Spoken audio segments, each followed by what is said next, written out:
Dalam upaya pencegahan peredaran narkoba di Kabupaten Musi Banyuasin, Sumatera Express menggelar kegiatan workshop desa bersih narkoba sebagai langkah strategis dalam memperkuat benteng pertahanan masyarakat dari ancaman narkoba.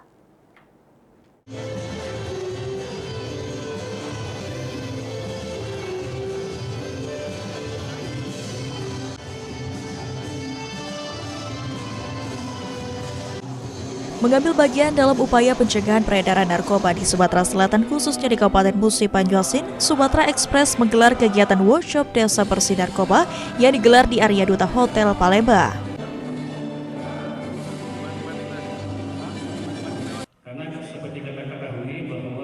Kegiatan workshop berbasis desa mendapat perhatian serius dari pemerintah Provinsi Sumatera Selatan.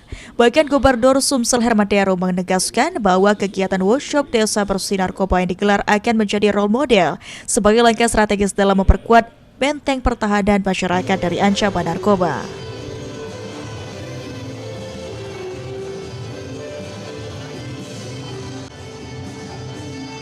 Dalam upaya pemberantasan narkoba melalui desa atau kelurahan, yakni pemahaman hukum, nilai agama serta memperkuat adat dan budaya lokal untuk persiapkan generasi muda yang berkualitas, unggul, dan bebas narkoba menuju Indonesia Emas di tahun 2045.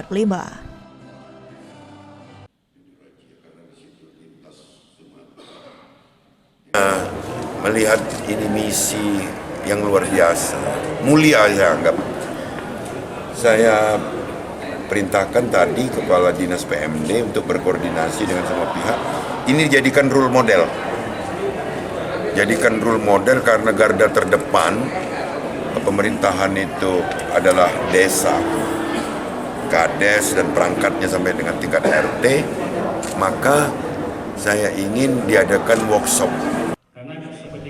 Sementara itu, General Manager Sumatera Express Iwan Irawan menegaskan kegiatan workshop yang diselenggarakan bukan sekadar seremoni, namun sebagai bagian dari gerakan berkelanjutan pencegahan narkoba lantaran saat ini berbagai jenis narkotika mulai berkembang, termasuk dalam penyalahgunaan vape hingga zat berbahaya seperti gas tertawa. Adanya kegiatan narkoba ini sendiri, apa nih upaya yang kita lakukan bersama stakeholder terkait khususnya BNN? Seperti kita ketahui bahwa pemberantasan narkoba ini bagian dari program prioritasnya Pak Presiden. Sudah sebegitu masifnya narkoba di Indonesia sehingga masuk dalam 10 program prioritas Pak Presiden Prabowo. Menyambut kegiatan itu, Sumatera Express bersama BNN berusaha untuk memberikan. Pelaksanaan workshop yang dilaksanakan nantinya akan dibagi dalam beberapa gelombang agar materi yang disampaikan dapat diterima dan dipahami secara maksimal. Eki Saputra, PAL TV.